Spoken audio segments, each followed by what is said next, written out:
Hello hello mic check 1 2 3 4. नमस्कार मित्रांनो, माझं नाव श्रीधर, मी एक दारुडे आहे. Hi everybody. आज दारू प्यालेलं नाही आहे. आजचा विषय आहे केम टू बिलीव्ह पुस्तक. दुसऱ्या पायरीवरती आधारित केम टू बिलीव्ह पुस्तक. आजची तारीख आहे 28 जून 2024 शुक्रवार. ओके. माझं मनोगत सांगतो. मी माझी स्टोरी सांगतो. रादर 18व्या वर्षी दारू प्यायला सुरुवात केली. 29व्या वर्षी एमध्ये आलो. 11 वर्ष दारू प्यालो. धुलाई झाली दारूनी. धंदा होता तो गेला. वडिलांनी हाकलून दिलं. मारामाऱ्या केल्या मित्रांबरोबर. मूळव्याध झाली. हात फ्रॅक्चर झाला. अनेक गोष्टी झाल्या, पण अक्कल येत नव्हती. मी तेवढा वाईट नाही वाटत होतं. आणि सुदैवाने माझ्या मित्राने मला सायकॅट्रिस्टकडे नेलं. डॉक्टर श्रीकांत जोशी, भिवंडी ग्रुपचे ओल्ड टायमर सुभाष के आणि माझे वडील, या तिघांच्या प्रयत्नाने मला संदेश मिळाला आणि मी दारूपासून दूर राहायला सुरुवात केली. त्याच्यानंतर एमध्ये आल्यानंतर अनेक घडामोडी घडल्या गेल्या 34 वर्षामध्ये. आज मी वर्ष 64 आणि 34 वर्ष सोबर आहे. आणि अनेक घटना आयुष्यात घडल्या या 34 वर्षामध्ये. लग्न झालं, मुलगी झाली, वडिलांबरोबर भांडणं करून झाली, वेगळ्या जागेत राहायला गेलो, धंदा बंद करून नोकरी केली. नोकरी गेली 10 वर्षानंतर ती. मग परत शिक्षण घेतलं, परत नोकरी, मग जरा स्थिर स्थावर. मग सगळ्या इच्छा आकांक्षा पूर्ण झाल्या. कॉलेजचं प्रिन्सिपल झालो, युनिव्हर्सिटीमध्ये लागलो, युनिव्हर्सिटीतून रिटायर झालो. नंतर पुन्हा 2-4 कॉलेजमध्ये प्रिन्सिपल झालो. मुलगी परदेशात गेली, PhDचं शिक्षण पूर्ण झालं. तिची नोकरी परदेशात आहे. तिचा बॉयफ्रेंड आहे. आता इथे येऊन लग्न करणार आहेत. बायकोची नोकरी चालू आहे. भिवंडीचं घर आहे. मी मूळचा भिवंडीचा आहे. मुंबईत भाड्याने राहतो. आणि आता रिटायर झालेलो असलं तरी मी LLMला शिकवतो. त्यामुळे 12 जुलैपासून माझ्या पुन्हा लेक्चर चालू होतील. मग मी बिझी असणार. पण देवाने ही संधी दिली. काय उर्मी येते, त्याला इंट्युशन म्हणतात किंवा अर्ज म्हणतो आम्ही. पूर्वी दारू प्यायची अर्ज यायची, तशी आता ही अर्ज आलेली आहे.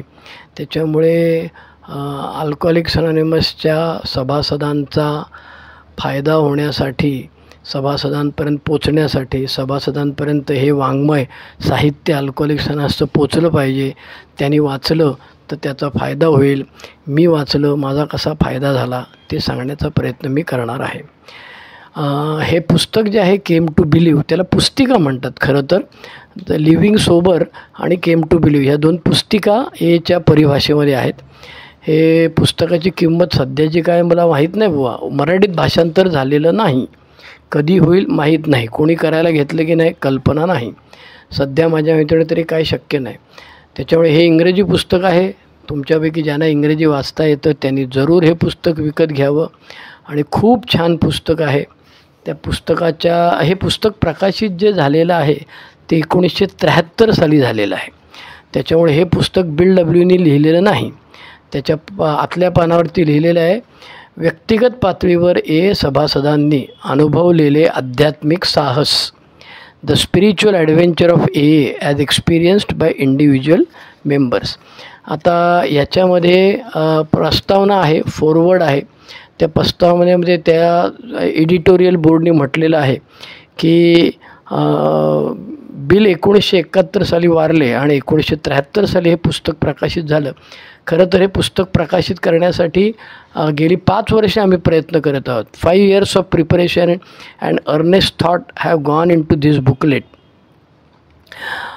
The description of Alcoholics as a spiritual program has been confusing to some newcomers.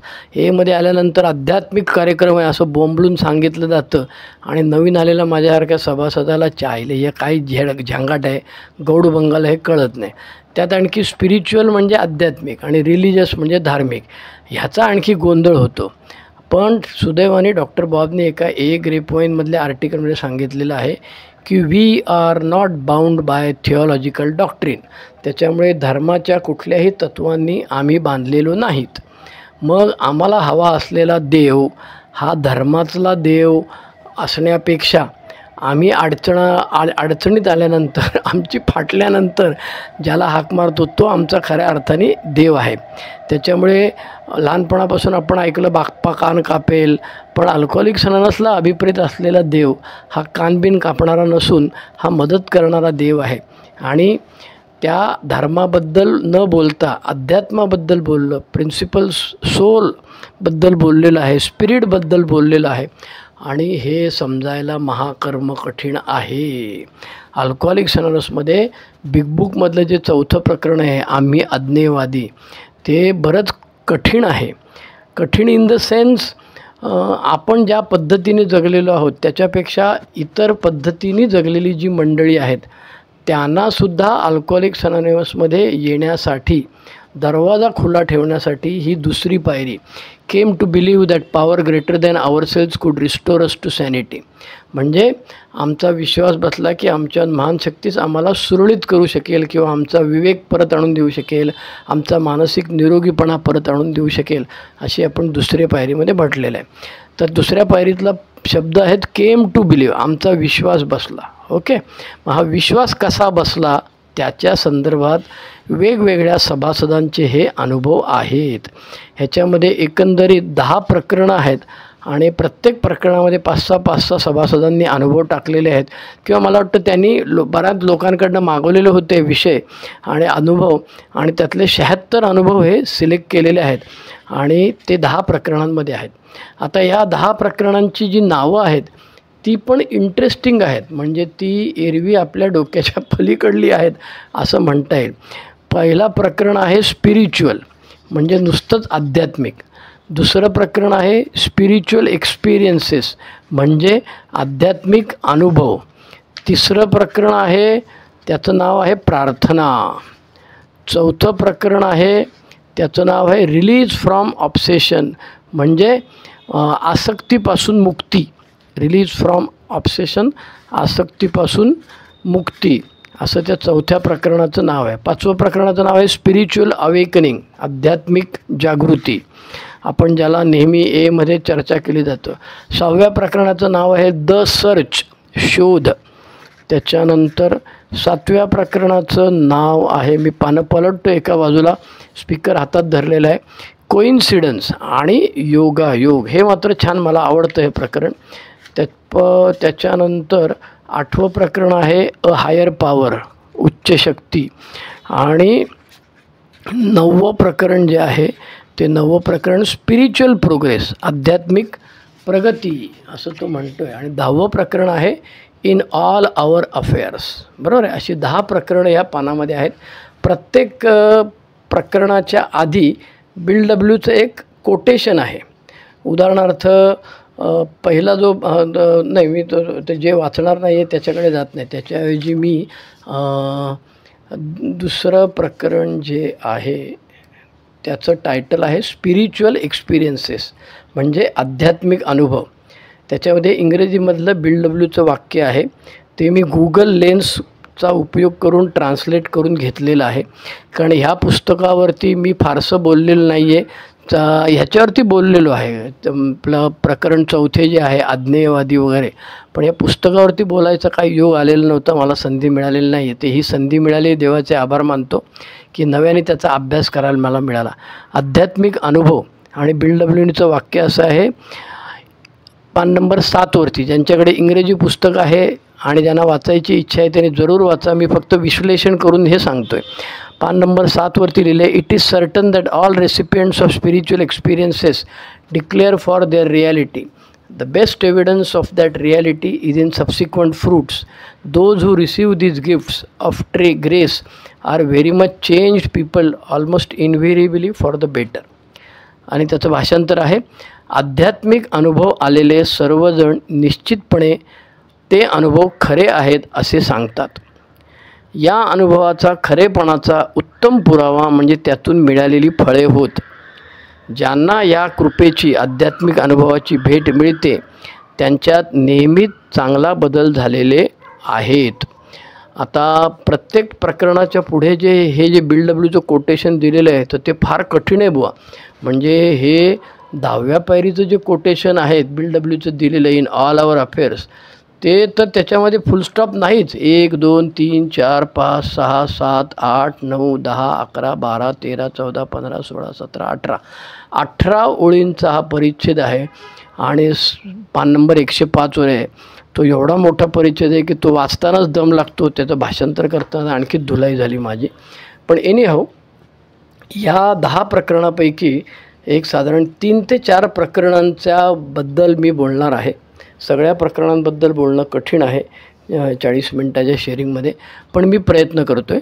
माझा हेतू असा आहे की तुम्हा सगळ्यांना हे पुस्तक जरी वाचायला कधी जेव्हा मिळेल तेव्हा मिळेल वाचायला, सगळ्यांना शक्य नसेल, पण निदान ह्या पुस्तकात काय आहे त्याची तोंड ओळख होणे, त्याचा गोषवारा माहीत असणे, त्याच्याबद्दल काहीतरी माहीत असणे, एवढं जरी झालं सुरुवातीला तरी पुरेसं आहे. जसजसं तुमचं यातलं वय वाढेल, तुम्ही ज्ञानी व्हाल, तेव्हा तुम्ही याबद्दल जास्त चिंतन कराल, याबद्दल जास्त चर्चा कराल आणि तुमचा फायदा होईल. या क्षणी अल्कोहोलिक्स अनॉनिमसची दुसरी पायरी जी आहे, जी मनातल्या मनात आपण करतो, जी कृतीची का नाही आहे, पण त्याच्याबद्दल मनातल्या मनात विचार करताना खूप गोंधळ उडतो, खूप चिंतन करतो आणि ते जे झालेलं आहे चिंतन बिंतन तुमचं प्रत्येकाचं, ते लोकांना सांगितलं लोक म्हणतात काहीतरी थापा मारतो चायला, असं कुठे असतं का. आणि म्हणून म्हणून अल्कोहोलिक्स अनॉनिमसनी या पुस्तकामध्ये हे अनुभव विश्लेषण करून ह्याच्यामध्ये टाकलेले आहेत. ओके, त्यामुळे आत्ता आपण बोलणार आहोत स्पिरिच्युअल एक्सपिरियन्सेस, आध्यात्मिक अनुभव. आणि त्याच्यामध्ये पान नंबर 17 वरती मी जातो आहे आणि हा जो अनुभव दिलेला आहे त्यांनी, त्याचं नाव आहे, त्या अनुभवाचं नाव आहे ड्राउनिंग म्हणजे बुडणे, आणि तो लिहिलेला आहे रेलिग, नॉर्थ कॅरोलिना, अमेरिकेतलं एक स्टेट आहे त्याच्यामधला आहे. आणि ह्याच्यामध्ये तो गंमत सांगतो आहे की माझं शारीरिक तळी मी घातला, माझी धुलाई झाली, मी प्रार्थना केली आणि माझा चमत्कार झाला. हे स्टोरीचा सारांश असा, एक पानभरच स्टोरी आहे ही 17 पानावरती. मी येऊन सोबर झालो, बरोबर आहे, आणि सोबर झाल्यानंतर माझं लग्न झालेलं होतं ते व्यवस्थित झालं, माझा नोकरीधंदा व्यवस्थित झाला, माझं लिव्हर कलेजी पण व्यवस्थित झालं, दारू पिऊनची धुलाई झाली होती ती. पण in 7 months my liver got well. 7 महिन्यानंतर एमध्ये येऊन माझं लिव्हर चांगलं झालं आणि आय गॉट ड्रंक. पुन्हा प्यालो आणि पुन्हा प्याल्यावर त्याची अवस्था एवढी भयानक झाली, I knew I was dying, माझी मरणासन्न अवस्था होतं. आणि I was backed into a corner, मला कोपऱ्यात ढकलला गेलेला होता. I could not fight, cheat, lie, steal or buy. मी भांडू शकत नव्हतो, मी एडा बनवू शकत नव्हतो, मी खोटं बोलू शकत नव्हतो, मी चोरी करू अशी अवस्था माझी शारीरिक अवस्था झाली. आणि मग तो म्हणतो की मला आध्यात्मिक अनुभव आला. त्याच्याबद्दल तो सांगतो की माझी एवढी हवा टाईट झाली, म्हणजे आपल्याला जे डॉक्टर सांगतात मरशील साल्या, तर ती मरायची अवस्था आली. तो म्हणतो आय वॉज ट्रॅप्ड, मी कोंडला गेलेलो होतो, चारी बाजूनी चेपला गेलेलो होतो.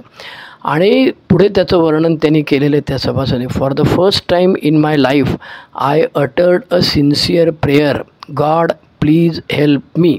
आयुष्यात पहिल्यांदा मी परमेश्वराची प्रार्थना केली की बाबा मला मदत कर, आता मरता क्या नाही करता मदत कर म्हणून सांगितलं.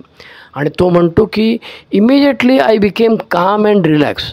आणि मी अशी प्रार्थना केल्याबरोबर मी शांत झालो आणि मी एकदम सैलसर झालं एकदम.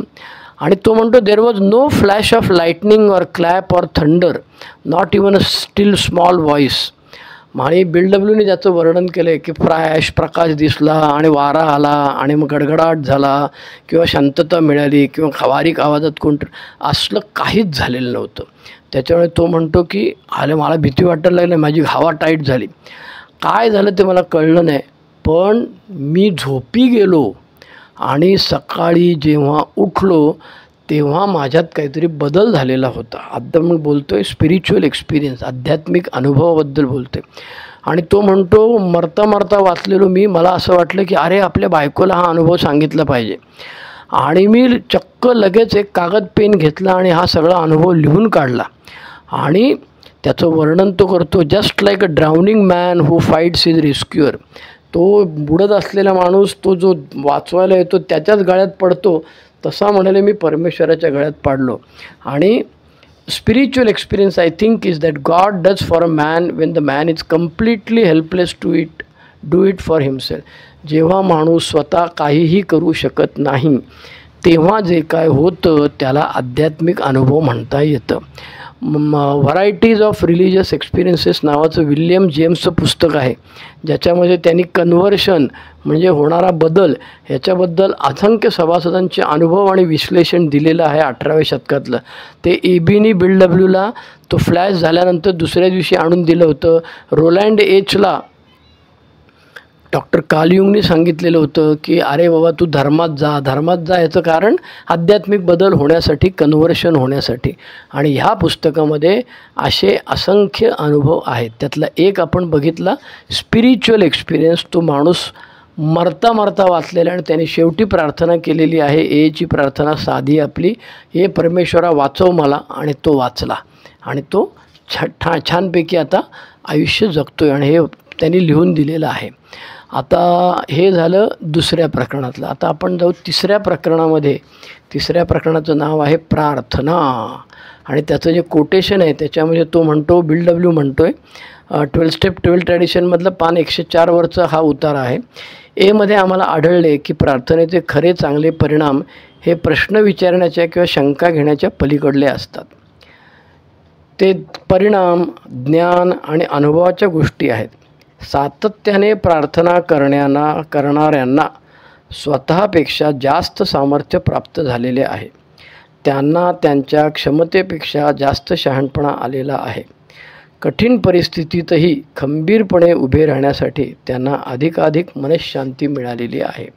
अल्कोहोलिक्स अनोनिमसची आपण मनःशांतीची प्रार्थना म्हणतो, तसं ह्याच्यामध्ये प्रार्थना म्हटली आणि जादू झाली काहीतरी, असं चमत्कार आहे. जनरली आपल्याला असं सांगितलं जातं की अल्कोहोलिक्स अनोनिमसची किंवा कुठलीही प्रार्थना म्हटली की परिस्थिती बदलणार नाही, परंतु परिस्थितीला तू सामोरा जाऊ शकतोस.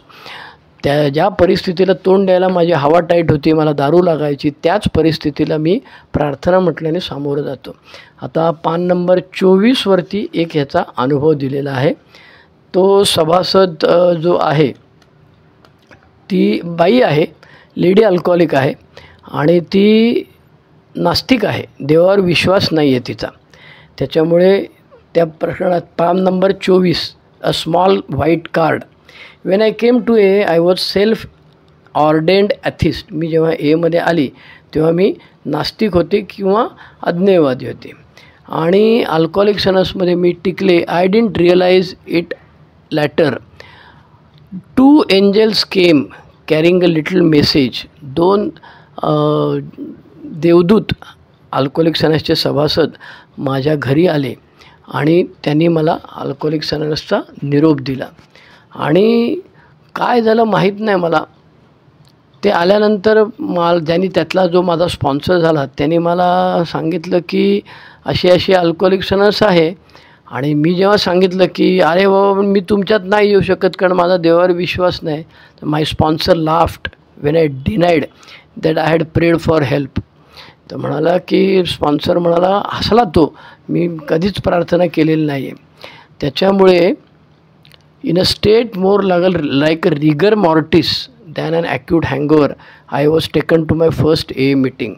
मुडदा कसा असतो, रिगर मॉर्टिस म्हणजे मेल्यानंतर मुडदा कडक होतो ना, ताट होतो ना, तसा प्रकारे माझा हँगओव्हर चालू होता. आणि तसंच मला एच्या मीटिंगला नेलं 65 मैल माझ्या घरापासून. आणि त्या घरामध्ये जेव्हा मी गेले तेव्हा तिथे सेरेनिटी प्रेयर भिंतीवरती लावलेली होती आणि माझं डोकं फिरलं, मला शॉक बसला. I really got myself into another big mess with my drinking as usual. I hope this prayer has nothing to do with AA. मला असं वाटलं की आईला ह्या प्रार्थनेचा आणि एचा काय संबंध नसावा. पण गंमत अशी झाली की after we reach the close AA meeting in the evening my whole attitude began to change in spite of myself. माहीत नाही काय जादू झाली, मला माहीत नाही. आणि त्या मीटिंगमध्ये जाण्यापूर्वी किंवा जायला लागल्यानंतर माझ्यामध्ये बदल झाला. ते एकमेकांशी बोलत होते आणि मला कळलं की रिअली वॉन्टेड मी देअर. त्यांना मी हवी आहे तिथे. आणि one of the woman handed me a small white card with serenity prayer printed on it. एका महिला सदस्याने माझ्या हातामध्ये एक मनःशांतीची प्रार्थना लिहिलेलं एक छोटंसं पांढरं कार्ड हातात दिलं. आणि मी त्या बाईला लगेच विचारलं, अगं पण माझा देवावरती विश्वास नाही, मी काय करू? आणि ती बाई सभासद महिला हसली आणि ती म्हणाली, अगं तुझा विश्वास जरी देवावर नसला तरी देवाचा तुझ्यावर आहे, काय काळजी करू नकोस. फक्त ते कार्ड जे आहे ना ते जीवाच्या आकांताने तुझ्याजवळ ठेव आणि जेव्हा तुला दारू प्यायची इच्छा होईल तेव्हा ते कार्ड वापर. आणि ती म्हणते की at home just 24 hours later I did begin hanging on to the little card for dear life. मला जिवंत राहायचं होतं म्हणून माझा विश्वास नसताना, देवावर विश्वास नसताना मी ते प्रार्थनेचं कार्ड जपून ठेवलं. आणि धुलाई झाली त्या पुढच्या 24 तासात. माझा 25 वर्ष लग्न झालेल्यानंतरचा नवरा होता, त्याला आकडी आली. त्याच्यानंतर 5 दिवसानंतर काही झोप नाही, काही नाही, अशा अवस्थेमध्ये माझं आयुष्यात गडबड झालेली होती. पण अशा वेळेला ते प्रार्थनेचं कार्ड मी माझ्याबरोबर ठेवलं आणि सतत वाचत राहिली. I still have in possession a small tattered faded serenity card which saved my sanity and my sobriety and restored my faith in God of my understanding. आजही माझ्याजवळ ते फाटलेलं जीर्ण झालेलं सेरेनिटी प्रेयरचं कार्ड आहे आणि ज्या कार्डाने मला विवेक माझा परत दिला, मला सोब्रायटी दिली, माझा परमेश्वरावरचा विश्वास आढळ केला. तर हे प्रार्थनेबद्दल त्या सभासदांनी सांगितलेला अनुभव आहे. ठीक आहे. आता आपण जाणार आहोत 4थ्या प्रकरणाकडे, रिलीज फ्रॉम ऑब्सेशन. बिल डब्ल्यूचं एक लेटर आहे 1966. त्याच्यामध्ये ह्याच्यापासून मुक्ती, काय म्हणतो आपण त्याला, आसक्तीपासून मुक्ती. एक मिनिट मी इथे लिहून घेतो. आसक्तीपासून मुक्ती. ऑब्सेशन वगैरे शब्द मराठीत नको, मराठीत ऑब्सेशनला आपण आसक्ती म्हणतो. आणि त्याचं भाषांतर मी केलेलं आहे, आधीच केलेलं आहे. कधीतरी 11 जानेवारी 2014ला मी नवप्रकाशला, नाईट विजिलला ॲग्नॉस्टिक्सबद्दल बोललो होतो आणि तेव्हा ही तयारी केलेली होती. दारू पिण्याच्या अगदी शेवटच्या काळात दारूला नाही म्हणायची इच्छाच निघून गेली होती. परंतु जेव्हा पूर्ण पराभव स्वीकारला व एची तत्त्वे स्वीकारायला तयार झाल्यावर दारूची ओढ निघून गेली व एका नव्या विश्वात प्रवेश केला आणि मला समजलेला परमेश्वरच्या छत्राखालील स्वातंत्र्य मला मिळालेले आहे. त्यामुळे या चॅप्टरमध्ये सगळ्या लोकांनी आपले आसक्तीपासून मुक्ती कशी मिळाली त्याच्याबद्दलचे अनुभव दिलेले आहेत. पान नंबर 31वरती एक अनुभव कथन आहे, न्यू फिलिंग. बरोबर आहे. न्यू फिलिंग नावाचं आर्टिकल आहे. एव्हेन्झिव्हेले EVANSVILLE असं त्या लेखाचं नाव आहे. लेखकचं नाव आहे इंडियाना नावाचा आपला प्रांत आहे अमेरिकेतला, त्याच्यातलं लिहिलं आहे. आणि त्याच्यामध्ये स्टोरी म्हणजे तो असं सांगतो, मी 11 वर्ष अल्कोहोलिक ड्रिंकिंग केलं, दारू आणि गोळ्या दोन्ही खायचो. मला मरायचं होतं पण मरण येत नव्हतं आणि मी परमेश्वराकडे भीक मागितली आणि त्या दिवसापासून माझं ऑब्सेशन गेलं आणि आता मी 28 वर्ष सोबर आहे. अशी ही कथा आहे. I have believed in God but I quit going to church. बरोबर आहे. लहानपणापासून माझा देवावर विश्वास होता पण चर्चमध्ये जायचं मी सोडलं. आणि नंतर त्या दारू पिण्याच्या शेवटच्या काळामध्ये I made a mistake of mixing liquor with medication given to me by my childhood doctor. आणि मला डॉक्टरने दिलेल्या झोपेच्या गोळ्या आणि ते मी एकत्र करून दारूबरोबर प्यायला लागले. My wife was sure I was dead. माझ्या बायकोची खात्री पटलेली होती की आता हा मेला. My heartbeat and pulse were gone. मला हॉस्पिटलमध्ये ॲडमिट केलं तेव्हा माझं हार्टबीट पण लागत नव्हतं आणि नाडी पण सापडत नव्हती. एवढं सगळं होऊनसुद्धा मी परत घरी आल्यानंतर आय बिगॅन ड्रिंकिंग अगेन. आणि मी परत हॉस्पिटलमधनं मरणासन्न अवस्थेतनं परत आल्यानंतर मी परत दारू प्यायला लागले. आणि माझं म्हणणं असं होतं, I wanted to die and could not. मला मरायचं होतं पण मला मरता येत नाही. आणि त्याच दरम्यान माझी बहीण जी होती ती एमध्ये गेली आणि तिने मला सांगितलं एबद्दल आणि तिने मला पुस्तक पाठवून दिलं. आणि काय सांगू तुम्हाला, मी दारू पीत असताना हे दारू I was ready to read a book आणि I automatic got up to get another drink. आणि पुस्तक वाचायला हातात घेतल्यानंतर जी जादू झाली माझ्या बाबतीत, जो चमत्कार झाला तो ते सांगते. But I stop. मी दारू प्यायला तिथे ग्लास भरण्यासाठी जात होते पण मी थांबले आणि remembering I had promise to read with a clear head. मी त्या बहिणीला सांगितलं होतं की मी दारू न पिता वाचेन, म्हणून मी ती दारू प्यायचं न पिता ते वाचायला सुरुवात केली. आणि सगळी प्रकरणं वी ॲग्नॉस्टिक वाचायला सुरुवात केली, अमुक तमुक. आणि first time in my life I talk to God with all honesty and sincerely.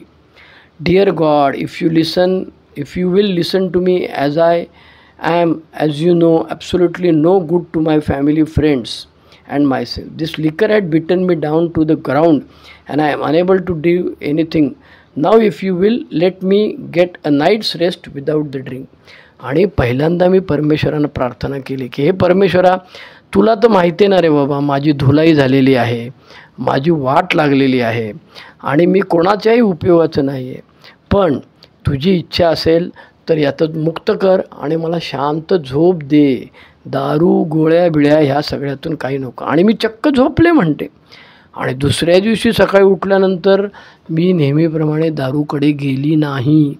माझं दारूची जी आसक्ती होती, ऑब्सेशन होतं, दारू पिण्याबद्दलची ओढ होती, खिचाव होता, ती माझी गेली.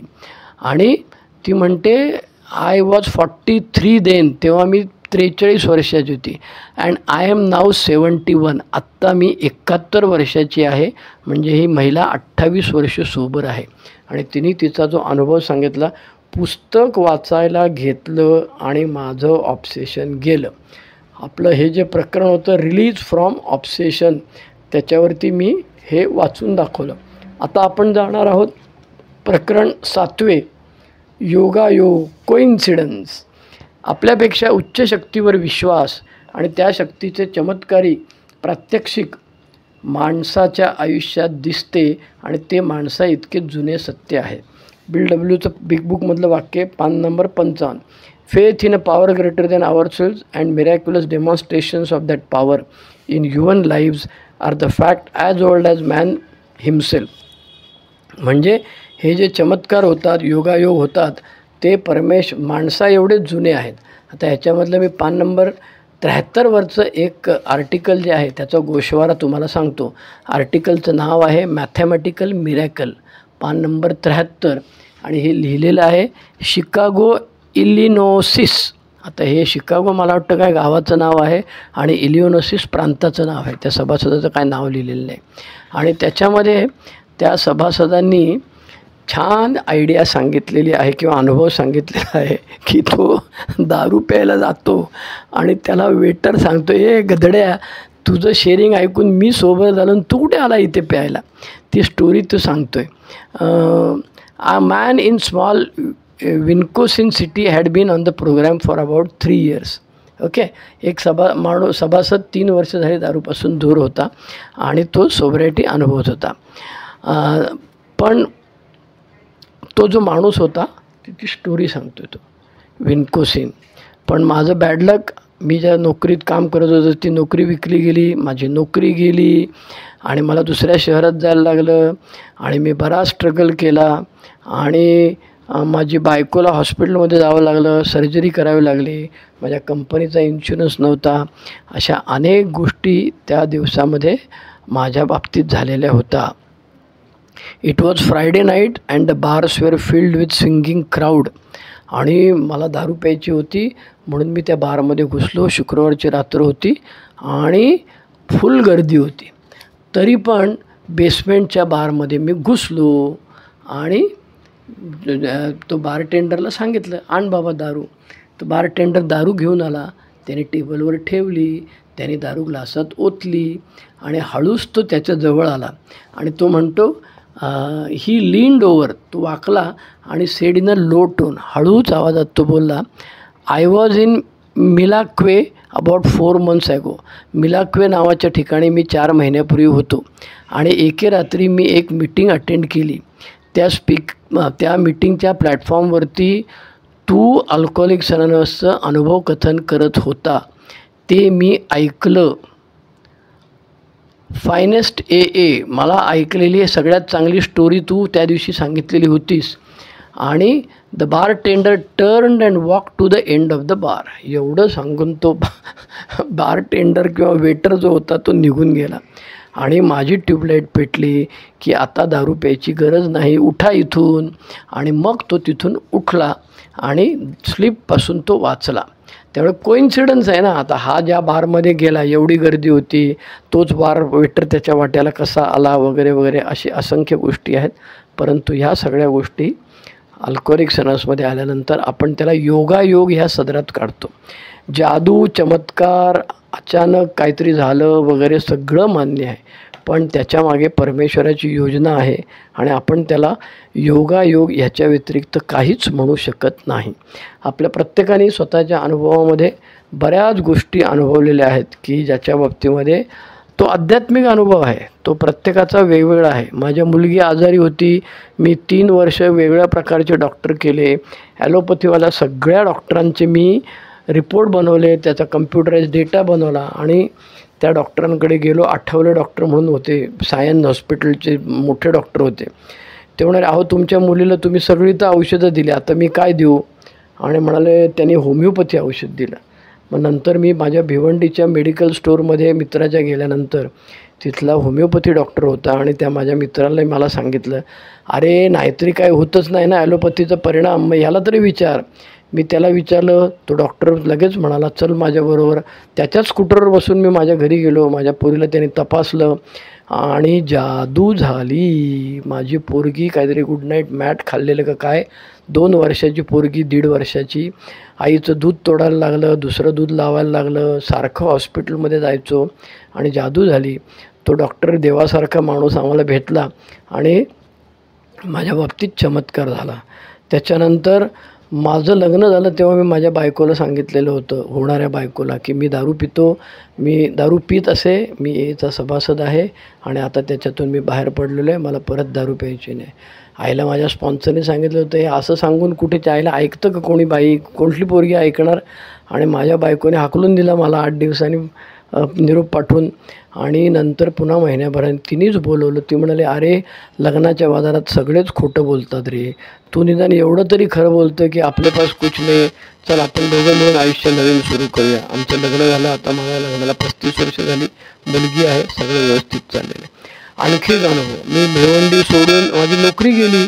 माझी नोकरी गेल्यानंतर मी खाली खुरमंडी लागून घरी रडत बसलो होतो. माझी बायको आणि माझी आई दोघीजणी आल्या आणि त्या म्हणाला, खबरदार जर असा बसलास तर हात पाय गाळून याद राख म्हणे, थोडं तुम्ही आज दोघी मिळून तुझं, तू आणि तुझा तो म्हातारा स्पॉन्सर आणि इतकी वर्ष सांगतोय की नोकरी बदल, तर तुम्ही दोघं आम्हाला सांगता दिस टू शॅल पास, हेही दिवस जातील. आणि अल्कोहोलिक्सचं स्लोगन आमच्या तोंडावर फेकताय काही कृती न करता. त्याच्यामुळे आता भोगा आपल्या कर्माची फळं. मग मी परत नव्याने शिक्षण घेतलं आणि मग 2 वर्ष शिक्षण घेऊन ठाणा कोर्टात प्रॅक्टिस केली. काय कमाई नव्हती आणि मग मी तिच्याबरोबर त्या नवीन नोकरी सापडली. ही आणखी जादू माझ्या बाबतीत झालेली आहे. आणखी एक अनुभव सांगतो. माझी मुलगी आणि आम्ही सगळेजण मुंबईत राहायला आलो. मुलीचं 8वी 7वी पास सर्टिफिकेट घेऊन आम्ही मुंबईत आलो. आईला मुंबईत ॲडमिशनच मिळेना तिला कुठली. आणि गंमत अशी की जून महिना उजाडला, सुरू झाला, तरी ही मुलगी आमच्याबरोबर घरीच, हिची शाळेचा काय पत्ता नाही. मग आम्ही ठरवलं की आता भिवंडीला मामाकडे यायला पाठवायचं. आणि मी काळा चौकीला राहायचो तेव्हा तिथे एका बाईने सांगितलं की तुम्ही दोघं प्राध्यापक आहात, नवरा बायको, तुमची मुलगी हुशार आहे आणि घरी का आहे? तर मी म्हटलं, अहो कुठे ॲडमिशन मिळेल? म्हणाले, आमची पोरगी जाते ना शाळेत, त्या शाळेत जाऊन विचारा. आता तिची पोरगी होती मेंटली रिटायर्डेड आणि तिची शाळा म्हणजे ती स्पेशल स्कूल होती. आईला बायकोला म्हटलं येर लागले, तिला कुठे जाते, तिच्या नादी लागते. बायको म्हणाले, आता मरता क्या नाही करता, जातो जाऊन बघतं खरं.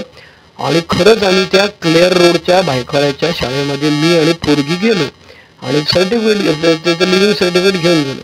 आम्ही गेलो तिथे भेटायला. ती प्रिन्सिपल बाई होती, नन होती, ती चर्चमध्ये होती, ती चर्चला ॲफिलिएटेड शाळा होती. आणि त्या बाईने विचारलं, का हो तुमची शाळा ही ॲफिलिएटेड आहे का, गव्हर्नमेंटची रेकग्नाइज आहे का? म्हटलं हो. मग असं करा म्हणाले. हे बघ मुलीला विचारलं, तुला एका बाकावर तिघी जणी बसायला लागेल, आहे कबूल तुला? मुलगी म्हणाले हो चालेल. ठीक आहे म्हणाले, उद्या या तुम्ही. अरे दुसऱ्या दिवशी माझी हवा टाईटणार आहे, काहीतरी डोनेशन मागतील 40-50 हजार रुपये. तोपर्यंत काय फार चांगलं चाललेलं नव्हतं. मी आपला एक चेक, थोडेसे कॅश पैसे, ATM वगैरे असं सगळं घेऊन गेलो आणि तिथे ॲडमिशन घ्यायला दुसऱ्या दिवशी गेलो. मग क्लार्क बाईने पावती हातात दिली. म्हटलं किती पैसे? ते म्हणाले 63 रुपये 50 पैसे. मी आहे काय घाम फुटला मला, 63-50 मागते. तर मी पैसे दिले 63 रुपये 50 पैसे आणि घाबरत त्या बाईला विचारलं, क्लार्क बाईला, म्हटलं एनिथिंग एल्स, आणखी काय द्यायचं? तर ती म्हणाली नाही काय नाही द्यायचं आणखी. म्हटलं जस्ट आस्क द प्रिन्सिपल. आणि मग तिच्या लक्षात आलं की मी विचारतो बाबा डोनेशन काय. ते म्हणाले अंकल इधर कुछ भी डोनेशन नहीं है, ये गव्हर्नमेंट रिकग्नाइज स्कूल है. आणि झालं, जादू झाली आणि त्या माझ्या मुलीला ॲडमिशन मिळाली. नंतर मी PhD गाईड होण्यासाठी जाम कुले आपटले, साहेबाच्या विरुद्ध तक्रार केल्या, अमुक आहे तमुक आहे. 5-6 वेळा माझं ॲप्लिकेशन रिजेक्ट झालं. आणि नंतर व्हाईस चान्सलरने मुंबई विद्यापीठाच्या मला एक दिवस बोलवलं आणि मला सांगितलं की तुमच्या जुन्या हेड ऑफ द डिपार्टमेंटने तुमच्यावरती अन्याय केलेला आहे आणि तो रूल आता आम्ही बदलत आहोत, तुम्ही नव्याने अप्लाय करा. मी उद्धट आणि माजोरा असल्यामुळे मी व्हाईस चान्सलर सांगितलं मी नाही अप्लाय करणार. मग त्या व्हाईस चान्सलरनी हेड ऑफ द डिपार्टमेंट नवीन ज्या बाई होतं त्यांना फोन केला, हे तुमचा माणूस वेगळा आहे का तो श्रीधर? त्याला मी सांगितलं तर तो म्हणाला मी नाही अप्लाय करणार. मग वेडा माणूस आहे का तो? असं उद्धटपणे बोलतो ना कोणी व्हाईस चान्सलरला. मग ती बाई म्हणाली की थांबा मी बघते, मी त्याच्याशी बोलते. मग बाईने मला बोलवला. म्हटलं मॅडम मी 6 वेळा अप्लाय केलेलं आहे, आता मी अप्लाय करणार नाही PhD गाईडसाठी, तुम्हाला निक्षून सांगतोय. त्या बाईने पण मग आता हत्यार काढलं. त्यामुळे हे बघ मी तुझी गाईड आहे, PhD गाईड होते त्या माझ्या, त्याच्यामुळे मी तुझी गाईड म्हणून तुला सांगते की तू अर्ज कर परत. आणि जादू झाली. मी अर्ज केला, मी PhD गाईड झालो. मला 4 स्टुडंट अलॉट झाले. माझ्या 2 स्टुडंटचा वायवा झालेला आहे, 2 स्टुडंटचा अजून बाकी आहे. तर आयुष्यामध्ये माझ्या बरे केम टू बिलीव्ह, जादू, योगायोग, स्पिरिच्युअल एक्सपिरियन्स, स्पिरिच्युअल अवेकनिंग, हे असंख्य अनुभव माझ्याकडे आहेत. आणि माझी खात्री आहे की तुमच्या प्रत्येकाकडे असे असंख्य अनुभव असतील. फक्त तुम्हाला ते लक्षात ठेवायला लागतात, कागदावर उतरवायला लागतात. आणि मग तुमच्या लक्षात येतं की दुसरी पायरी केम टू बिलीव्ह, आमचा विश्वास बसला. कसा विश्वास बसला? तर मनच्याही झालेलं नव्हतं, अनच्याही झालेलं होतं आणि त्यातून बाहेर पडण्याकरता काय करायला सुचत नव्हतं. काहीतरी जादू झाली, परमेश्वराची प्रार्थना केली, रडलो मनातल्या मनात, तळ घातला, कन्व्हर्शन झालं. आणि माझ्या बाबतीत अशा असंख्य प्रसंगात जादू झालेली आहे. त्यामुळे हे होतं आजचं आपलं केम टू बिलीव्ह नावाचं पुस्तक. दुसऱ्या पायरीवरचं हे इंग्रजी पुस्तक आहे. ज्यांना इंग्रजी वाचता येतं त्यांनी हे जरूर पुस्तक विकत घ्या आणि वाचा. त्याच्याने तुमच्या स्वतःच्या आयुष्यातले तुमचे अनुभव तुम्हाला आठवायला लागतील. आलं लक्षात? अल्कोहोलिक्स अनॉनिमसच्या मीटिंगमध्ये आल्यानंतर सगळी मंडळी जी आहेत ती ह्या दुसऱ्या पायरीवर एकत्र येतात. मग ते आज्ञेयवादी असोत, नास्तिक असोत, देवावरती विश्वास नसलेले असोत, हे जग कुठून कुठेतरी भरतीकडे चाललेलं आहे आणि ते विज्ञानाने चाललेलं आहे असं असंख्य म्हणणारे सगळे लोक या दुसऱ्या पायरीवरती एकत्र येतात. Came to believe that power greater than ourselves could restore us to sanity. Alcoholics अनॉनिमसमध्ये आल्यानंतर आपण दुसरी पायरी म्हणतो आमचा अनुभवातला विश्वास बसला की उच्च शक्ती आम्हाला मानसिक निरोगीपणा मिळवून देईल. ठीक आहे. हे पुस्तक जे आहे ते साधारण किती पानांचं आहे? इंग्रजी पुस्तक जे आहे 120 पानांचं पुस्तक आहे आणि शेवटी 12 पायऱ्या त्यांनी छापलेल्या आहेत आणि पुढे फॉरवर्ड किंवा प्रस्तावना दिलेली आहे. आणि हे 10 प्रकरणं आहेत. या 10 प्रकरणातले मी 4 प्रकरणं तुम्हाला एक्सप्लेन केली आणि त्या ज्या एक्सप्लेन केलं टायटल विटल त्याच्यातले प्रत्येक याच्यातला एक अनुभव घेऊन सांगितला. पण ती मजा आहे. ज्यांना इंग्रजी वाचता येतं त्यांनी जरूर वाचा. ज्यांना इंग्रजी वाचता येत नाही त्यांच्याकरता काहीच माहीत नसण्यापेक्षा तुम्ही आमचा अंबरनाथचा एक नीलम नावाचा सभासद आहे. आता तो 27 वर्ष सोबर आहे. तो शेअरिंगमध्ये ओपनली सांगतो मला लिहिता वाचता येत नाही. मी आचारी माणूस आहे, स्वयंपाक करणारा माणूस आहे, लोक हे घेऊन ऑर्डर घेऊन. पण अल्कोहोलिक अनॉनिमसच्या मीटिंगमध्ये श्रीधर सारख्या लोकांनी जे अनुभव पुस्तकातले सांगितलेले आहेत ते मी वाचून शहाणा झालेलो आहे, हुशार झालेलो आहे, माझी मद्यमुक्ती चालू आहे. तर असंख्य सभासद असे आहेत की ज्यांनी कदाचित वाचलेलं नसेल, लोकांचं ऐकलेलं असेल, तर त्याचाच हा एक माझा छोटासा खारीचा वाटा आहे की तुमच्यापर्यंत हे पोचावं म्हणून मी हे रेकॉर्ड केलेलं आहे. ठीक आहे. बरोबर 40 मिनिटात संपलं. देवा, जी परिस्थिती आम्ही बदलू शकत नाही ती स्वीकारण्यास मनाची प्रसन्नता आम्हाला दे. जी परिस्थिती आम्ही बदलू शकतो ती बदलण्याचे धैर्य आम्हाला लाभू दे आणि अशा परिस्थितीला भेट जाण्याचे ज्ञान आम्हाला दे. थँक्यू. Bye bye.